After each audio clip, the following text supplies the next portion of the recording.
Right.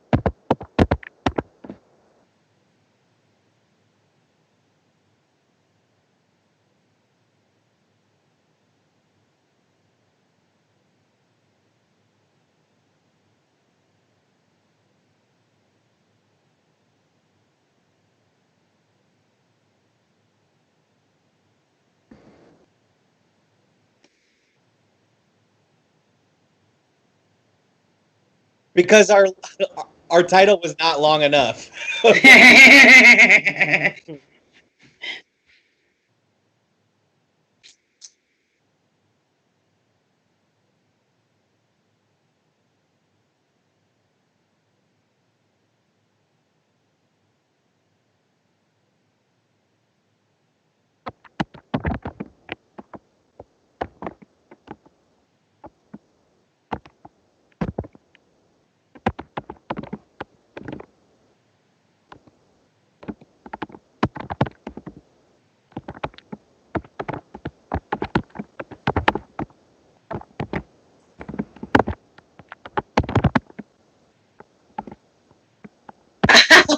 Are you?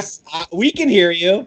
I Yeah, can that's hear. because you're on Skype. Yep, I forgot to unmute my mic. Wow, that's great. Hi, Take everybody. two. Welcome to the show. I'm Mike McGettigan, Director of the Planet Ant Training Center. Joining me on the far right is Andy Reid, Associate Director of the Planet Ant Training Center. Kate Holmes is joining us, a special guest in the middle. And you may have noticed we amended our title today. The It's a Pandemic and a Revolution live stream show from the Planet Ant Training Center every Saturday at 5 p.m. Eastern Standard Time. Notice I put a link down in the bottom right to donate to the Detroit Justice Center. There's lots of good groups out there fighting the good fight. And we're here to talk improv today. And basically how we are being affected by everything going on in the world as far as improv goes. The pandemic, the reopening, the eventual restarting of improv, the shows that you may see streaming, the weirdness of doing shows when there is basically a revolution happening, everything that's going on, we're here to talk about. So, welcome Lauren Dupree in the chat. Nice to see you there.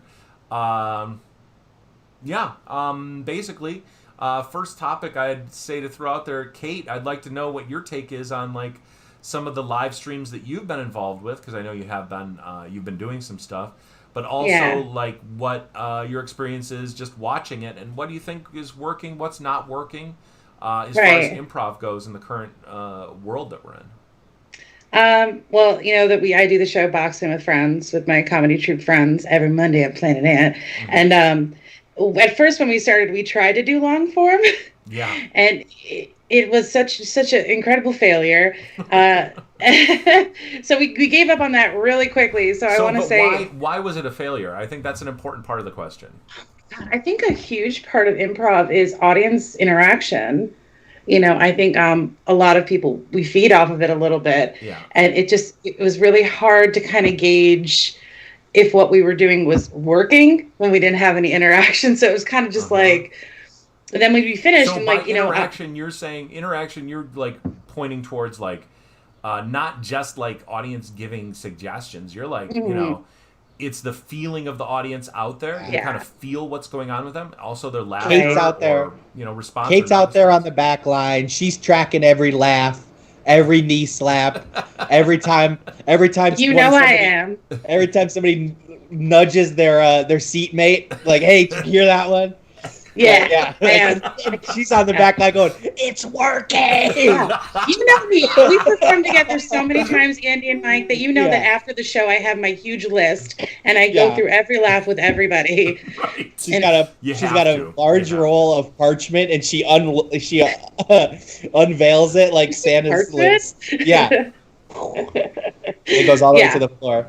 Von Blake says a revolution has been going on for at least the last 4 years since the Reagan administration. So all you have been improvising during a revolution your entire careers. Well, I would say that a revolution has been needing to happen since the Reagan administration. That there has been a lot of attempts. Pretty much my entire youth in my 20s, I was begging for something to happen.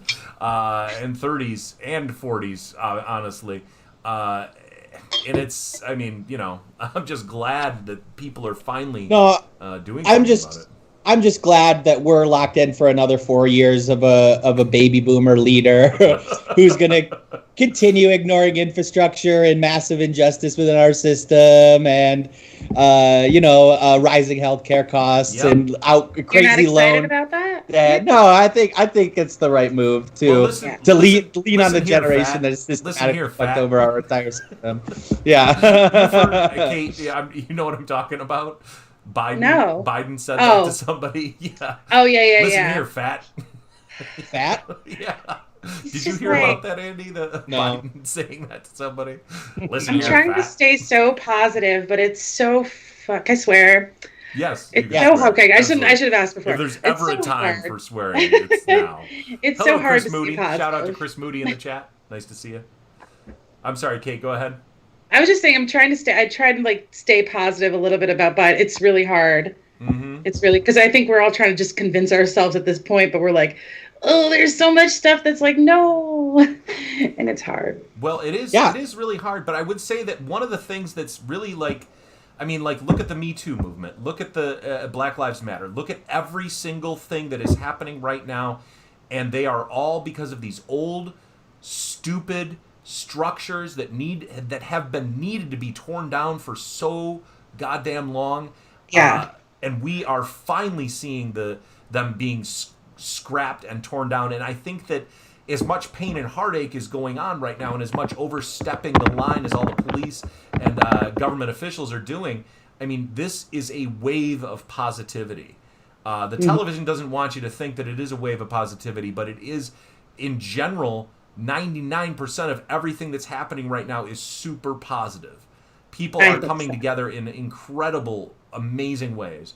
And I would say that improv, as far as these structures that are old and being torn down, improv is like a new structure. And improv is kind of one of those things that we need right now, you know? Well, there is a massive structural change happening in improv right now. At a theater, I don't know if you guys saw this, but the CEO of Second City and 50% owner, Andrew Alexander, yep. Insanity.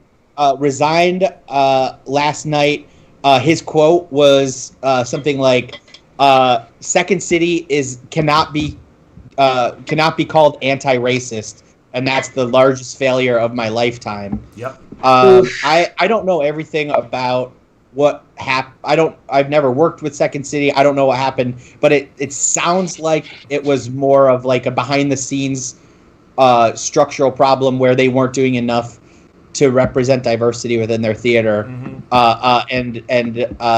But I think this is a great step for our industry. I mean, that's something that we've at the Planet Ant have really tried to develop within our community. Right? I mean, you're staring at three white people right now, so maybe our efforts haven't been totally fruitful, but I think we've committed ourselves to diversity, and we've developed some cool shows like Mask Off and different things with different societal groups, and I hope to see more of this stuff. Oh yeah. Well, I mean, the thing is that we're going to keep pushing for racial diversity, gender diversity, sexuality diversity, every single type of diversity, because every single type of voice gives a different perspective, and that is what makes comedy really awesome, is when you have a combination of voices. And then there's definitely a stereotype in improv, right? Like if you say I'm going to my friend's improv show tonight, the first thing you think of is five guys that look like me. Yep. 5 guys that look like me in flannel shirts, and like that's not okay. Right. I think the Ant's doing a lot to change that. Well, and I hope we can always do more. We can always do more. I never want to ever think that we're like ever done or ever like good, because I think that there's still, I mean, it's always just going to be a lifelong fight with that. But that is something that I'm absolutely passionate about with the Planet Ant, is making it a little bit, a lot more diverse and a lot more steeped in equality and egalitarianism. I mean, that to me is what makes a good space in general. And we have always been very anti-racist. We do not we have a zero tolerance for racism. I think that begs I think that begs an important question though, because like these days it's really hard for companies and corporations, theaters to get away with it. You know what I mean? To get away with just like the white man in power thing. So the companies who are actually actively making change for the right reasons, and then there's some who are just trying to protect, their bottom line 100%. And protect their name. Does it matter though, if they're still making the change, if they're doing it for the wrong reasons? It does matter. I think it does matter because I don't think the change could possibly be good enough if it's like Coca-Cola, fuck 12. You know what I'm saying? Like that's not going to be, you're going to buy a bottle of Coca-Cola and it says fuck 12 on it. That's not helping anything, though. You know? Yeah. So I think the complaints stemmed from a former Second City performer tweeted something about Black Lives Matter was holding fundraisers in Chicago several years ago, and Second City would only participate if half of their money that they donated went to the Chicago Police Department. Yep. But here's the thing. Today that sounds completely insane. But about 3-4 years ago, that would just be like, well, I guess we'll just have to fucking deal with it because the people in charge are just like that. You know what I mean? Yeah. I mean, that is such a humongous difference today as opposed to 4 years ago. But, I mean, I don't know Andrew Alexander. I have definitely, I've met him several times. I worked at Second City for a long time and know all the Detroit people for sure. But I don't have any kind of clue as to what his personality is like, or what he's like behind the scenes or whatever. I mean, some of those statements are a little bit inflammatory and kind of egregious right now, but 4 years ago they were not. But again, I don't necessarily have the personal experience, and I haven't done the research to back anything up yet either. So I don't really feel too comfortable commenting that much on Andrew Alexander as far as like what's going on with him. I will say that I'm confident that not 1 red cent of Planet Ant money will ever be donated to a police department. Yeah. Could you imagine? Never Could you imagine? When I heard that piece of the anecdote of the Second City, I was like, oh my god. Yeah. But that was really, really, really tone deaf. I mean, it's not. It's tone deaf today, but honestly, like, think about what it was like 4 years ago. Yeah. I I was just thinking about this 4 years ago. At the end of 2016, when it was President-elect Trump, there were a bunch of celebrities died in November, December of 2016, and everybody was like, "This is the worst year ever. We lost Alan Thicke." I know. I was making fun of people at the time. I want to take credit for that. That I was ripping on people for saying it was the worst year ever at the time. Oh my God, we lost Alan Thicke. Drove me fucking crazy. My TV dad, Alan Thicke, is dead. This is the worst year ever. A bunch of 70 to 80-year-old celebrities died, and everybody was like, come on. He made it to 70 or 80. I would be so happy to make it that old. Yeah. I hope I get that. And they left a generation of kids who is the first generation in American history that is expected to live shorter time than their parents. So, all right, there we go. Really great. Yeah, doesn't matter, guys. Just what a horrible year it was. Yeah, I know. Alan Thicke couldn't stay around to see the success of Robin. God, I couldn't sleep last night because I was thinking about that, Andy. I know, it was a bad year. You know what? I'm really weary about saying that 2020 is the worst year because I feel like you're kind of testing it. It could get worse. But Kate, I'm going to stop you on a semantic real quick. Weary or wary? Oh no, I don't know. Whichever one's right. Just tell me which one's right, Mike. I can't do this with you again. Weary's like sad, broken down. Weary's like skeptical. Yeah, Weary's A like little both? Yeah, tired, worn out. Yeah, Weary's sad. Yeah. Yeah. Okay, I so think it's- weary is my baseline for life, Okay. is what you're saying. And wary is when I'm nervous about something. Gotcha. Yes. Cool. Von Wenk, that's Victor, by the way, Kate. He says it can always get worse. That's great. Thanks, Victor, for He also Victor. says being Alan- a cheery, bright side to the whole conversation. Alan Thicke, a Victor comment. Alan Thicke was the best thing about Hope and Gloria, and saw I it. have to take your word for it, Victor, because I've never even heard of Hope and Gloria. I Same. Is it a couldn't tell you. show? Same. I couldn't tell you one other thing about it. Yeah, I don't know what Open Glory is. What an obscure reference, Vic. Well, Yeah. he's kind of the king of obscure reference. I mean, he's kind of amazing. He knows knows every single Planet Ant show. I think he's only missed like 3 in his entire life or something. I can't remember. Wow. But he's just brilliant in a lot of ways. I should give him a T-shirt or something. I'm sure he already has one. He's been to many Monday nights as well. Yeah. Vic, he also said, I don't think I've ever pigeonholed an improviser as a flannel wearer, which is, I mean, it's commonly construed as the uniform of the improviser. Yeah, but to be fair, I hear that among improvisers. You know, I don't Yeah, hear like sure. outsider people saying that. It's mostly improvisers that say Yeah. that, right? It is kind Yeah, of weird I how al- we have I our think own things, and then the outside world Yeah. doesn't really, For some reason, like in culture, societally, I feel like the stereotype of an improviser is someone who never got detention.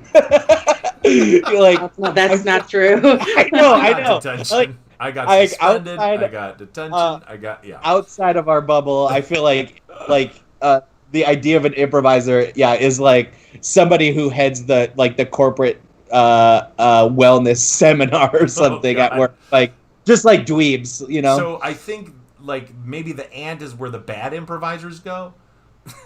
Yeah, it is kind of true though. Yeah, I always the felt like mullet the ant king is where, improvisers, yeah. the Can we please smoking not improvisers. that way? Can we pick a new word? Can we not market ourselves as where the bad improvisers go? But not like dirty, grungy, maybe. Grungy. Yeah. Okay, well, bad to the bone Bad improvisers. to the bone. There you go. That's what we'll say. Bad to the bone improv. Where the bad to the bone improv, all the way to the marrow. Yeah. Oh god. So, anyways, Kate, any other thoughts on like just like the tele improv things that we're doing nowadays? Anything else on that you find like worked that surprised you possibly? Well, right now we do, because we have a guest every Monday, and we try to see we like to focus on just like one quick short form game to kind of break it up a little. Mm-hmm. So we tend to ask our guests what they would like, but it seems like the one that's the easiest to, portray in this medium is Challenge in a Minute. Mm-hmm. That seems to work really well because, we have 8 people on our show, so it's a lot of boom, boom, boom, boom, which feels very much like improv. But I actually have to point out, I don't tend to get nervous before improv sets, but I get nervous every time I do a live stream where I have to improv in a live stream. Yeah. I don't know what that's about. I don't know if it's because it's like a fish out of water thing, or I don't It's know. interesting, but there's different challenges. Go ahead, Andy. I tend to get more self-conscious this way. Like, that was stupid.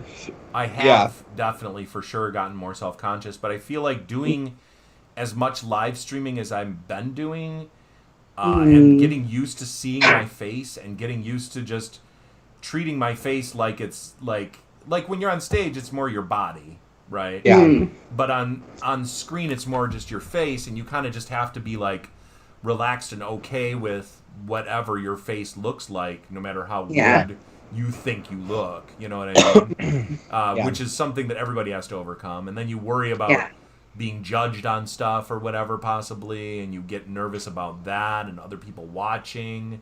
Yeah. It does feel like you kind of always have to be on with your face.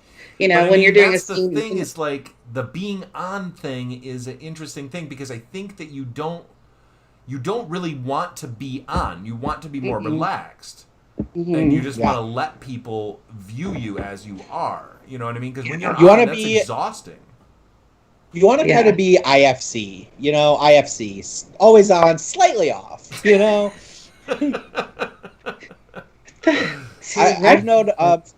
I've noticed that the games that seem to go well the best, the easiest ones to jump into are games where you can pass responsibility instead of stealing focus, games with like an interview in like an interview format, or we did we taught a class, a DCP group with actual students last week, and it was actually very encouraging. I went into it like I don't know if this is gonna work, and left thinking like I think we could actually figure something out here. And we played detective, so the person that kicks it off finds an object that's a part of like a clue in a mystery. And then you're like, all right, I'm gonna pass this off to Mike, who's our expert cryptologist or whatever, and then he has to look at it from a cryptology aspect and kind of like, so it's a yes and game, building game, but the mechanism of like giving it to somebody as opposed to trying to steal focus or have like more of a dialogue, it just made the flow much easier to kind of we had Lauren on a few weeks ago, and she had just talked about doing, she was Dupree or Vickers? Vickers. Vickers. I love you, Dupree, though. We had Vickers on, and she had just finished teaching a DCP online class, and she taught them, was it News Anchor? Is that what it's called? Newsroom? There's like a news game, yeah. And There's so she had us kinds of those. Yeah, I don't remember, but she had us play it with her, and it was the one where there's the two news anchors, and they just keep passing it off, like, let's go to our weatherman Nick, let's go to our sports guy Kyle, and that was really fun too. I feel like that worked really well. That's a good one, because you definitely can passing off. Plus love letters. Love letters would work really well this way. Sent or love email. It might be better. So you just put, well, love email. Love emails. But yeah, and I think we can keep finding ways to. I actually one of our class groups at Planet Ant reached out to me, Mahmoud's group. Good. And said we're interested in trying out some coaching stuff. I led them through a virtual coach test session. Again, thinking like, let's just try this, see what it's like. And we settled on trying 2-person scenes, but they are over Zoom. So you don't have to try to figure out why people are talking like this or explain the situation. I was just like, let's just take it for a given that this conversation between these two friends is over Zoom. So take it away from there. And that really opened it up a lot, because I feel like with scenic stuff or long form stuff, it's always you just run completely into a roadblock when 2 minutes in you're like, why are we talking like this to each other? The talking heads. Yeah, totally. That's what we tried at first with friends. We did the cold open was a long form where we all had a reason to be on a Zoom call together. So we were trying to really lean into what a Zoom call would be like with your grandpa, you know, or if you have a family reunion but two aunts don't like each other, how would that relationship, work over a Zoom call? And I think there was some good bones there, but it was it's hard to figure out one of the logistics. things I think that's really weird is that, on stage, it's no problem for us to play a polar bear or a scientist or whatever, right? But when we're on camera, people kind of take for face value what everything looks like. Yeah. And it's you can't overcome the context of what you look like on camera like you can on stage, where everybody's way more willing to just go okay, anything could be on this stage, and I can see the waterfall that they're scooping water out of and drinking. You know what I mean? Yeah. But on camera, it's like if I'm doing object work, it's just gonna look like an empty hand. No, I'm holding I'm holding a cup. It's hard to build the environment through a video, and I think that's a big part of improv is the environment. I'm less concerned about building the like a virtual environment through improv right now, and more concerned about the give and take of scenes is always important, but it's like 1,000-fold more important right now to know when your turn is and and when to slow down or whatever, and two, just trying to pick up on like social cues and facial stuff, getting some of that nonverbal stuff out. I don't know if we'll ever get to a point in Zoom calls when it's like, you said you were in the laundry room. Why weren't you folding laundry during this part of the scene? It's like I don't know if we'll ever do. We'll see. I don't know. How long is this gonna last, right? Yeah. Even after it's done, it's like like we were saying before the call, it's like, okay, people are meeting again in public, but it's like that's not actually science. It's not safe. Yeah. Oh, we got an improv question from Tim David.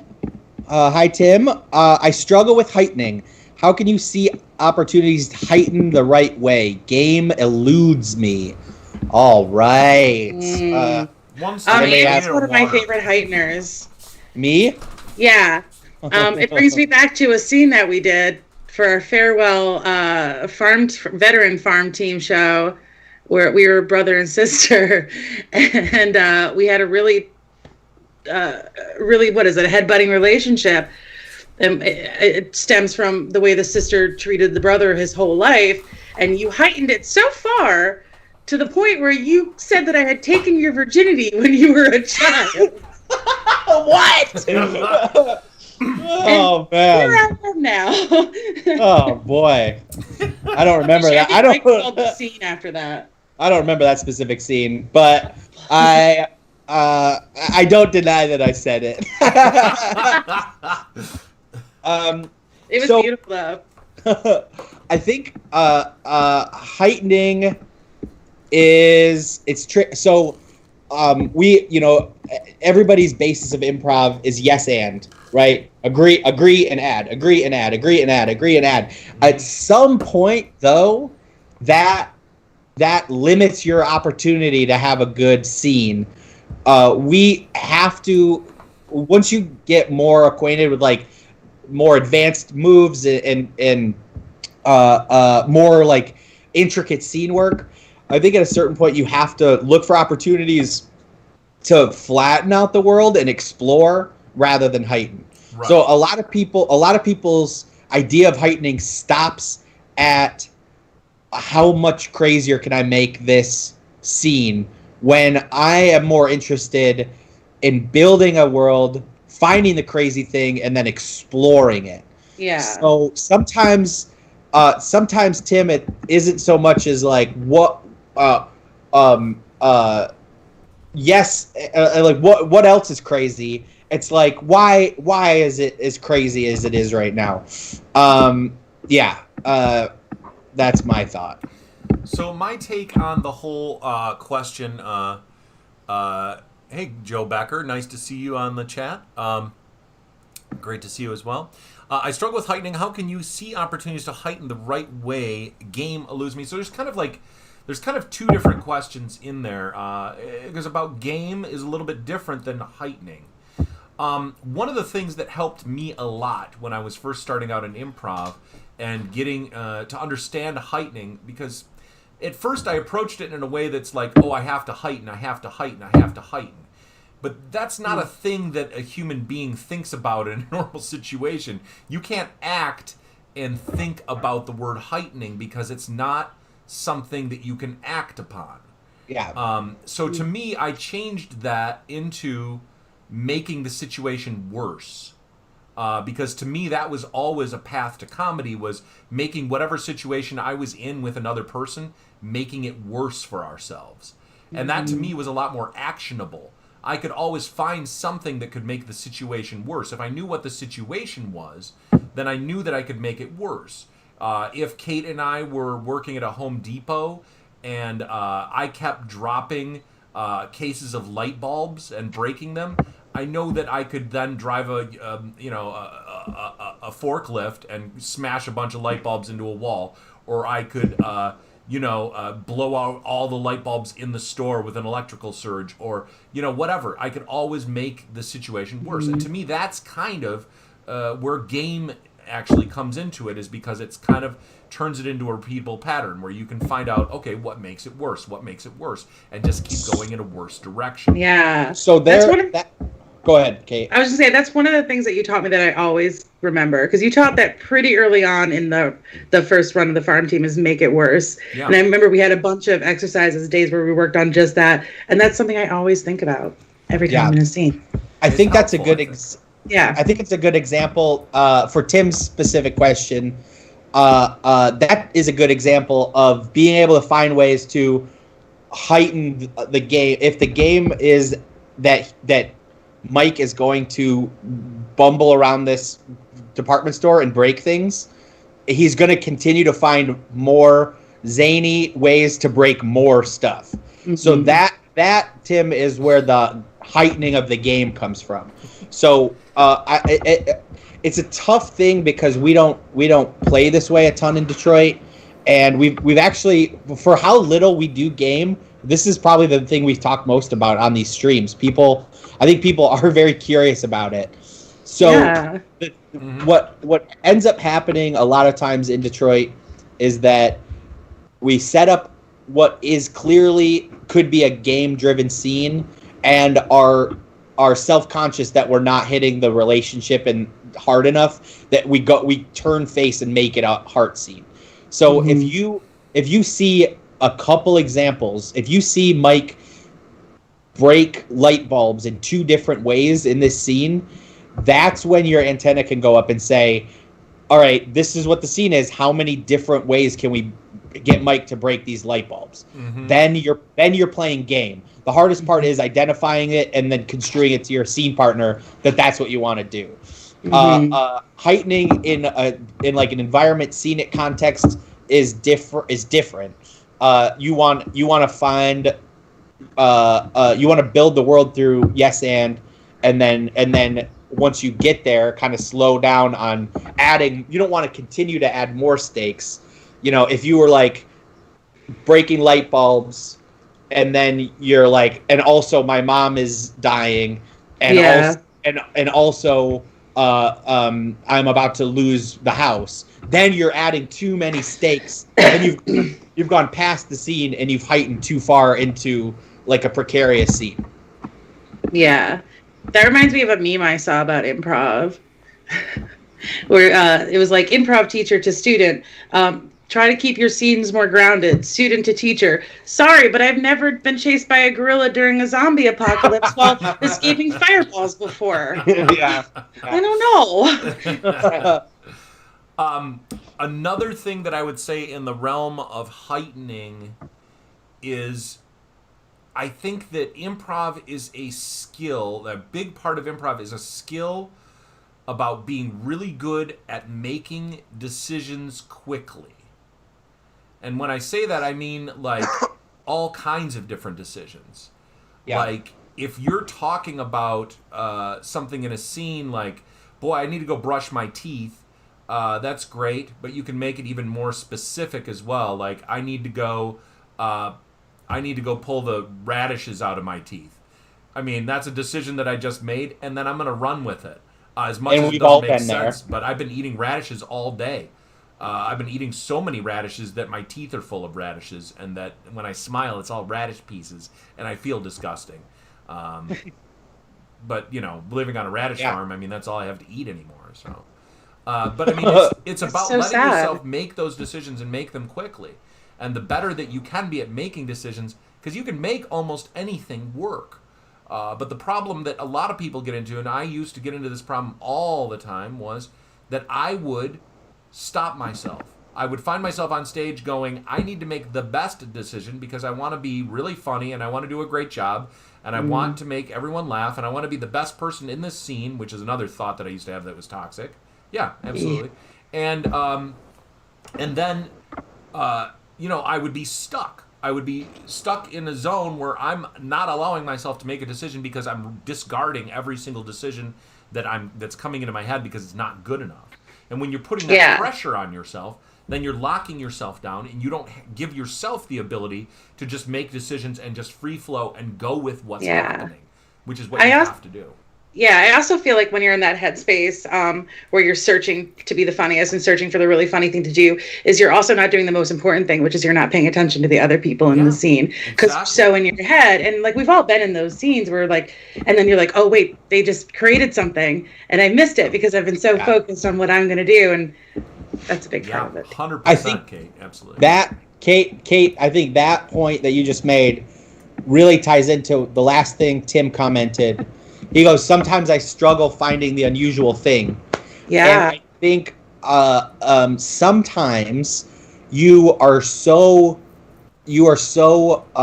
keyed into making there be an unusual thing that you are not completely committed to the scene that's happening. Mm-hmm. So I never put a ton of pressure on myself to find the thing or to make the thing. Instead, I want to be engaged in the world that's happening, and let the thing come to me.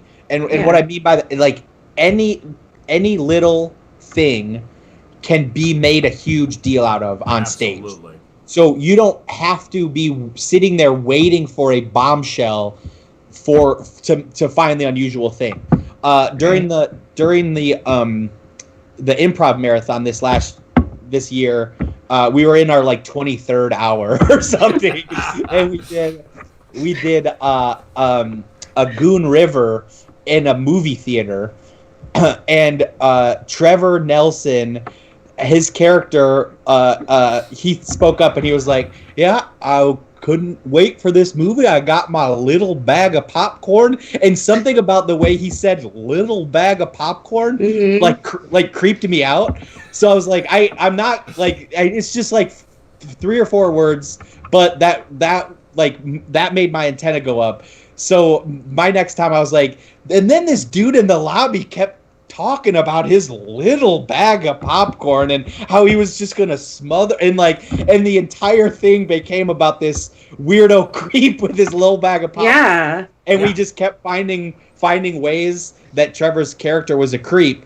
And it was all born out of just the way he said a little bag of popcorn, and it could have just been an instance, but I didn't want to let it lie there. So when Tim, if you're looking for unusual things, it's what perks your ears up. It's what makes you laugh. It's what you think is interesting. Exactly. And if your scene partners are keyed in too, they're gonna let you slow the scene down and uncork that thing and make the unusual thing. You know, I promise you, the thing is already there. Mm-hmm. Yeah. You know, it's already there, and if you're just listening to each other, it's gonna be so much. It's so easy to find it, and those are my favorite scenes. Is when it's something so little, and like I don't know, it's beautiful. It's really fun. I agree with you, Kate, because it's like those little organic things that can just come out of the scene. Whether sometimes it can just be like a mispronunciation, and suddenly that turns into the whole scene, or just a word that didn't mean to be said, or whatever. Anything can become the whole crux of the scene. I think that's an important aspect to remember as well. Yeah, I think that was like one of this from my first time I ever performed at Planet Ant. I think 4 years ago with one of my troops. I said a word wrong in the first scene. I was trying to say form, but I said schwarm. And that became the whole scene was about how grandma can't pronounce F's. And it was just like so good.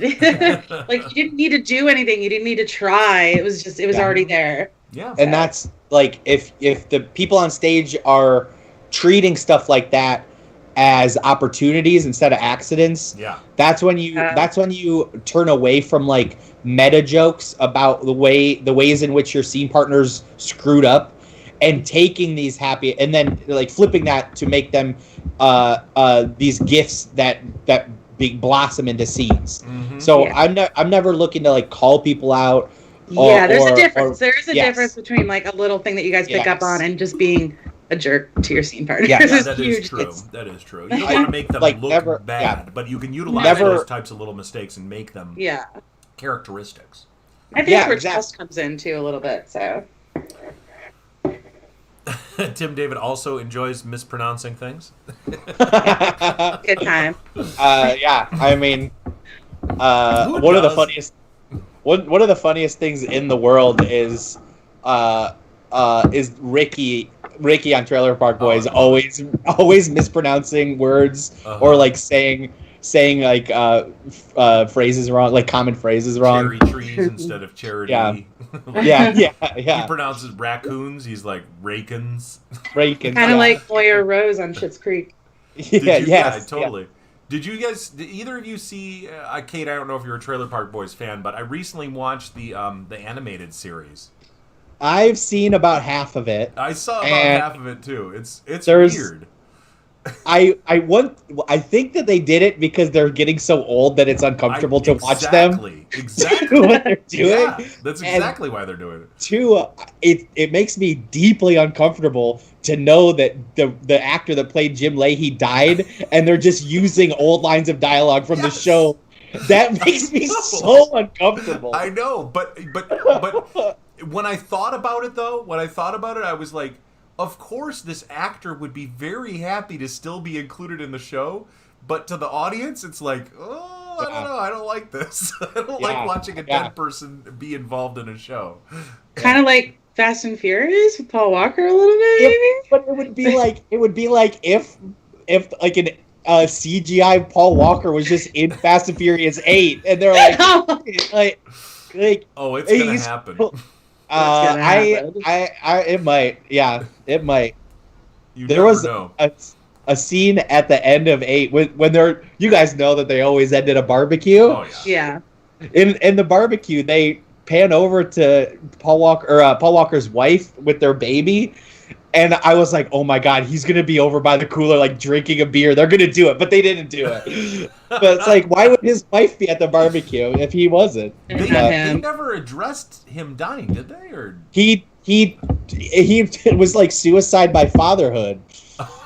oh right, Yeah, that's He right. has a son. He has a son, and he drives away forever to never be in the family again. That's so That's what ridiculous. You have to choose one or the other when you have kids. Yeah. It's either fast cars or the kids. And you Yeah. chose fast cars, Kate. Am I wrong? I did. Yeah. I hate my kids. And the thing is, I've said that so much over this quarantine that I really am starting to believe it. Like, genuinely, I'm like, do I need them? Kids are the enemy. Didn't you see that Nicolas Cage movie where all the parents start trying to kill the kids? No. Did you see that? What? No, it's ridiculous. There's some sort of like virus or some sort of like alien thing that takes over the brains of all the parents in this town, and they start trying to murder all their children. And then the children is- are trying to run away and defend themselves and so on. One thing I've noticed in entertainment during this pandemic is how many shows and movies use as a plot device a super virus in so many different ways. Oh, like yeah. it's Right? just I never thought about it. How many action Oh, it movies are stands based out around so a much super now. virus? Yeah, it's crazy. And now we know what it's like. Yeah, right. Right? I mean, that's part of the somebody- problem. It's just it's like a lot of things that are coming to a head right now. Part of the problem is we as a society forgot how shitty they were. Yeah. The last time we fixed it. Yeah. Like it was 100 years since the last pandemic. We were like, oh, we don't need to take care of this, or Right. like everybody just forgot about it. Yeah. Yeah. I started watching a new show and then gave up on it 17 minutes in. What show? Space Force. Space So Force. bad. I was so didn't think it was that bad. hopeful. I didn't think it was Yeah. good, but it wasn't like Writing it wasn't was- unwatchable to me. It wasn't the a cast yeah. is so good though. The cast is so Steve good. Carell, I could just watch him do anything basically, and Yeah. then Malkovich is the same for me. Yeah, both of them were terrific. Tawny Newsome was terrific Yes, in it. she's great too. Is it better? uh, I don't know. Well, I thought there were I watched some the whole good thing. things. I watched the whole thing. The ending was terrible. Yeah, awful. One of the Yeah. things I absolutely hated was the end of every episode had this weird, heartfelt moment. It Yeah. was like, why are you doing this? Yeah. What is There- going there was on? also- You didn't earn there was this. there was also a twinge of like anti-intellectualism where there's like several episodes where John Malkovich clearly has the best idea, but then the brute force of Steve Carell's character wins out in the end. And it ends up being the right move, and that made me a little upset. Well, one of the other things I absolutely just hated about the show was the daughter character. I thought that whole storyline should just been thrown out. It wasn't funny. It wasn't interesting. It was just like, I just didn't care. How do you have 10 episodes of a TV series where the wife character is in jail for 40 to 60 years and they never even care to explain what she did or why she's there? I mean, honestly, Is that to true? me, I was kind of just thought that was funny. Like, the fact Yeah. that they never... I mean, I think that that's what they intended, was that it was just going to be goofy, that they never explain why she's in jail. But by the end of it, I was like, I really just do want to know why she's in jail. I As just it- don't think they remembered because it felt very rushed. The writing felt very rushed to me. I think I that was they... not a fan. I think they did not... I think they definitely remembered. I don't think that they forgot... We forget anything before we wrap this series up? I mean, we got it. they had to go to film all of those scenes in jail They- and stuff. You know? email the file to Netflix. So like, did we end up saying what she did? Oh fuck! The editor's like, guys, you forgot something, but we're As releasing a- it anyway.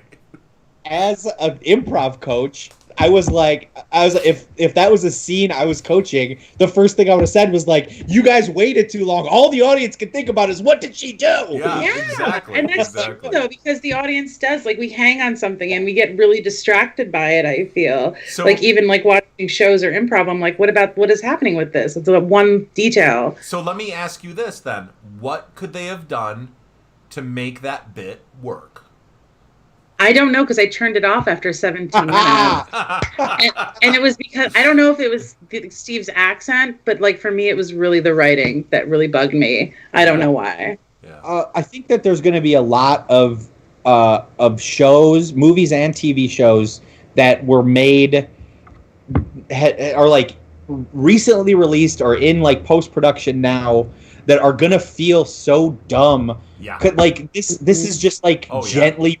This is gently ribbing Trump. It was clearly written 2 years ago when Uh-huh. everything was bad, but not bad. Uh-huh. And now sitting on my couch watching in a pandemic, it's this is they're being so cutesy about this stuff that is kind of ruining our lives right So now. it's kind of like making a parody of Nazi Germany too close to the bad parts of Nazi Germany. Too, Not in the fun early years. kind of like Hogan's Heroes.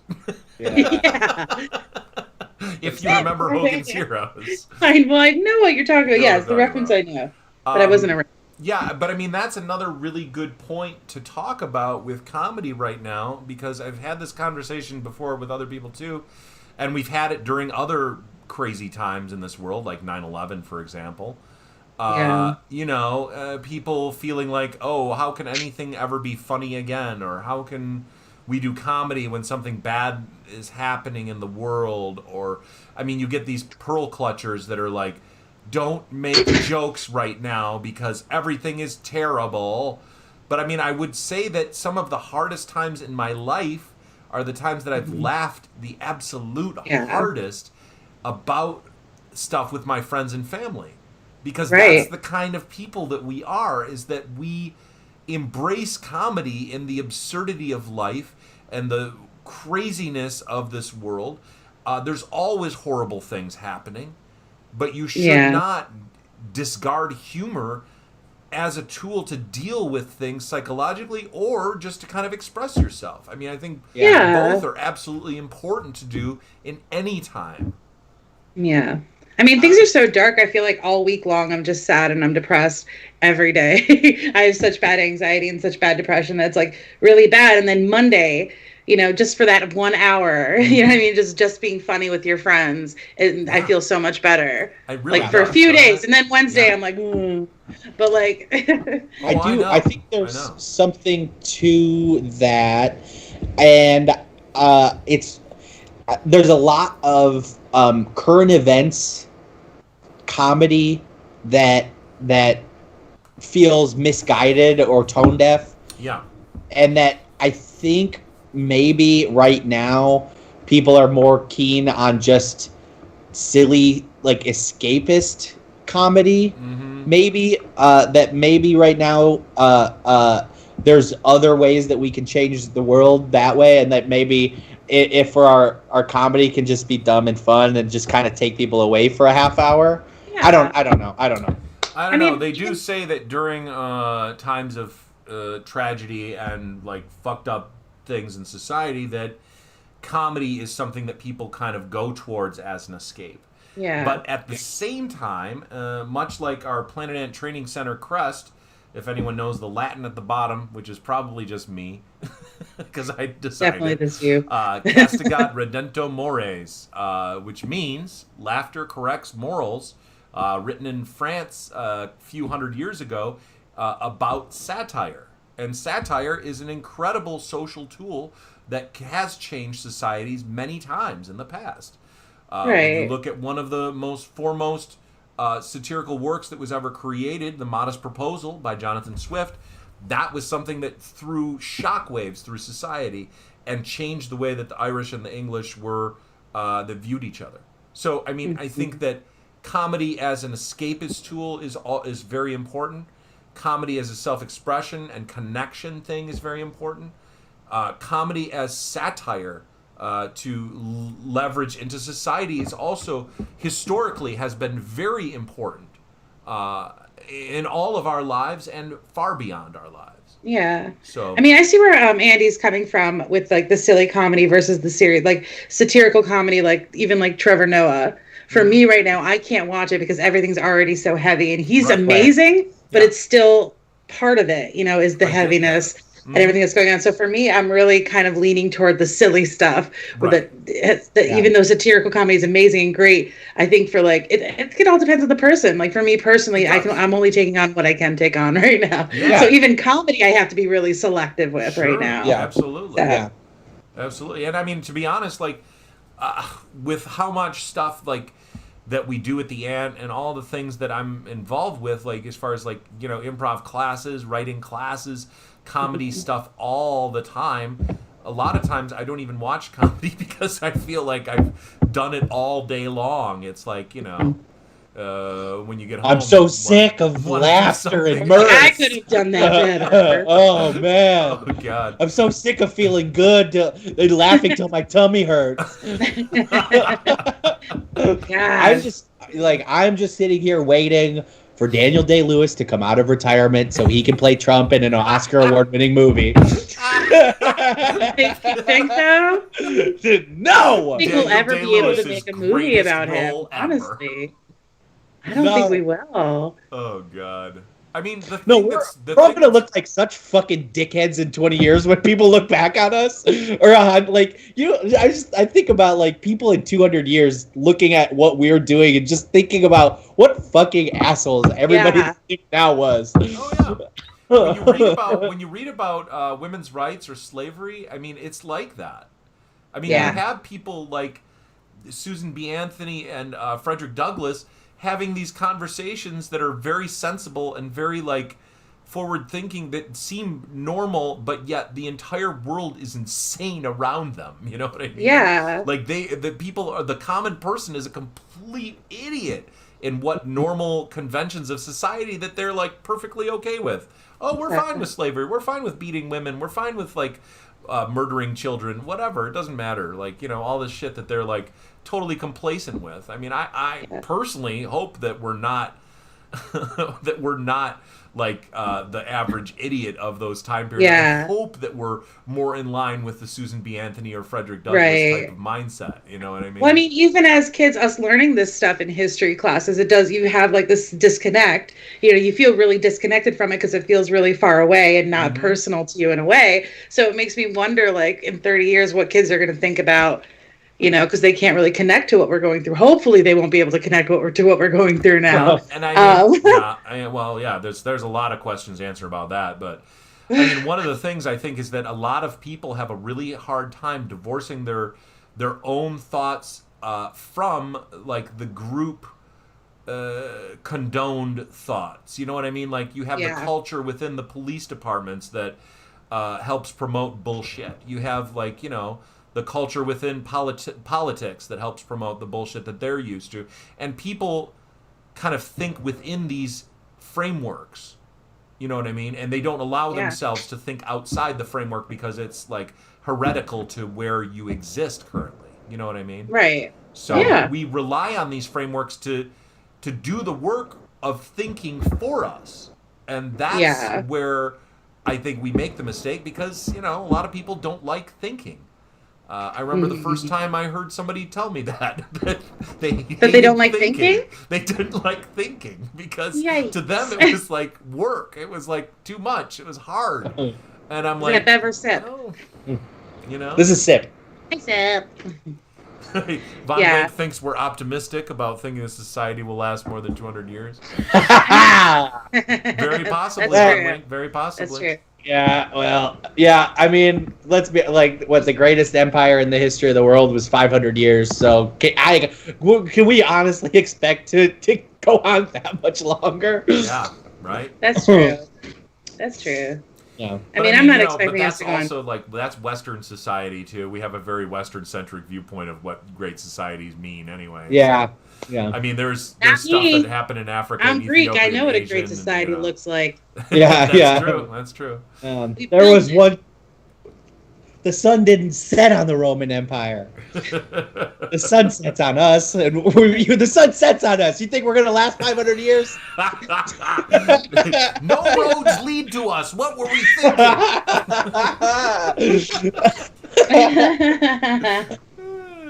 We'll be fine. Yeah. Oh, it'll just everything's gonna be fine. Oh, all we need is a couple more Zoom sketches with Alec Baldwin as Donald Trump to really finally bring this country together. You made me laugh so hard I went blurry, Andy.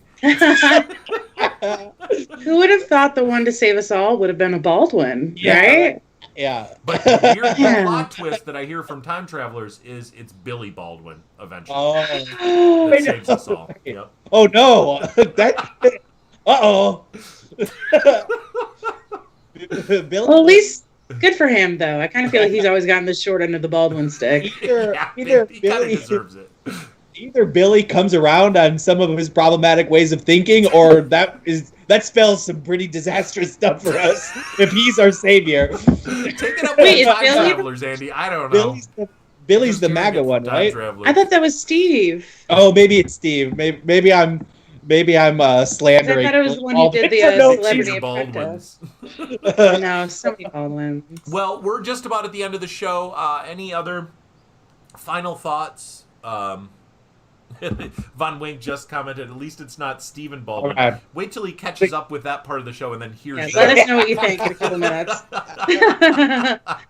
He's in for a roller coaster of emotions. Hang in there, buddy. Any final thoughts, folks? Andy, I'll throw it to you first, then Kate, and then we'll finish things up over here. Improv is fun. You should all do it. Every day. Amen.